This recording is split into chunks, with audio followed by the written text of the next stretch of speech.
নমস্কার বন্ধুরা, চলে এসেছি আবারও শ্রাবণী রান্নাঘরে নতুন একটা রেসিপি নিয়ে। নতুন কিনা পুরাতন জানি না, তবে আশা করি সকলের ভালো লাগবে। কম বেশি সকলেই লাউ চিংড়ি বানিয়েছো বা খেয়েছো। আচ্ছা, কখনো কি মাছের ডিম দিয়ে লাউ বানিয়ে দেখেছো কতটা টেস্টি হয়? তাই আজ এখানে মাছের ডিম দিয়ে লাউয়ের ছেঁচড়া বানানো হয়। সেই জন্য নিয়েছি একটা লম্বা লাউ। গোল লাউয়ের থেকে লম্বা লাউ খেতে একটু বেশি সুস্বাদু হয় এবং শরীরের পক্ষে খুবই ভালো। লাউটা খুব ভালোভাবে খোসা ছাড়িয়ে নিয়ে টুকরো করে কেটে নিয়েছি। খুব বড় না ছোট না, মাঝারি সাইজের টুকরো করে নিয়েছি। এবার মাছের ডিমটাও খুব ভালোভাবে ধুয়ে নিয়ে এর মধ্যে দিয়ে দেবো পরিমাণ মতো নুন, হলুদ গুঁড়ো এবং 2 চামচ পরিমাণে বেসন। এবার হাতের সাহায্যে সবকিছু খুব ভালোভাবে মাখিয়ে নেব এবং একটু সময় নিয়ে ফেটিয়ে নেব। এবার 5 মিনিটের জন্য রেখে দেবো রেস্টে। এর মধ্যে লাউটা আমরা সেদ্ধ করতে দিয়ে দেবো। সেজন্য কড়াইয়ের মধ্যে নিয়ে নিয়েছি সামান্য পরিমাণে তেল, ফোড়ন হিসাবে শুকনো লঙ্কা এবং কালো জিরে। ফোড়নটা হয়ে এলে এর মধ্যে দিয়ে দেবো কেটে রাখা লাউ। ওপর নিচ করে একটু নাড়িয়ে নেব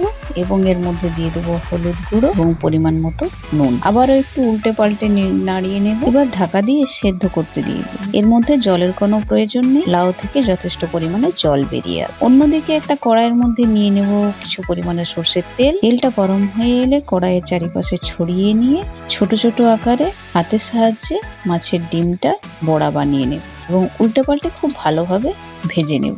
লাল বর্ণের হয়ে এলে তুলে নেব কড়াই থেকে। মাছের ডিম আমি কিছুটা পরিমাণে রেখে দিয়েছিলাম। ওই তেলের মধ্যে মাছের ডিমটা দিয়ে ঝুরো ঝুরো করে ভেজে নেব। হাতার সাহায্যে বারে বারে নাড়িয়ে ঝুরো ঝুরো করে ভেজে নেব। ভাজা হয়ে গিয়েছে।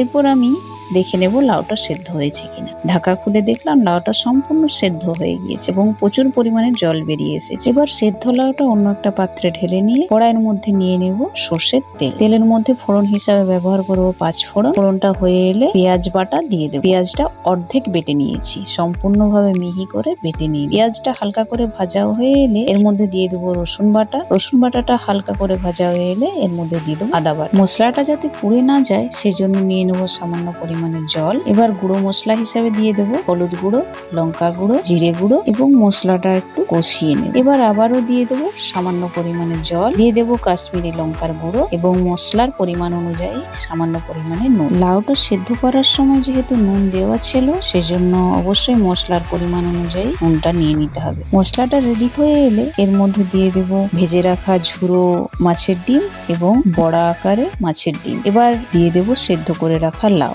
সেদ্ধ লাউটা দেওয়ার পর ওপর নিচ করে বা উল্টে পাল্টে নাড়িয়ে নিয়ে ওপর থেকে দিয়ে দেবো ধনে গুঁড়ো এবং সামান্য পরিমাণে চিনি। এখানে ধনেটা শুকনো খোলায় ভেজে নিয়ে গুঁড়ো করে ব্যবহার করা হয়েছে। কাঁচা ধনে মোটেই ব্যবহার করা চলবে না। এবার খুব ভালোভাবে ফুটিয়ে নিলে সম্পূর্ণভাবে রেডি মাছের ডিম দিয়ে লাউয়ের ছেঁচড়া। এবার গরম গরম ভাতের সাথে সার্ভ করে নিন। রেসিপিটি শেয়ার করলাম, ভালো লাগলে লাইক করে দিয়ে কমেন্টের মাধ্যমে জানিও কেমন লাগবে এবং বন্ধু বান্ধব ও ফ্যামিলি মেম্বারদের মধ্যে শেয়ার করে। নতুন বন্ধুরা রেসিপিটি ভালো লাগলে চ্যানেলটি প্লিজ সাবস্ক্রাইব করে দিও। যে বন্ধুরা ফেসবুক থেকে দেখছো পেজটি ফলো করে দিও।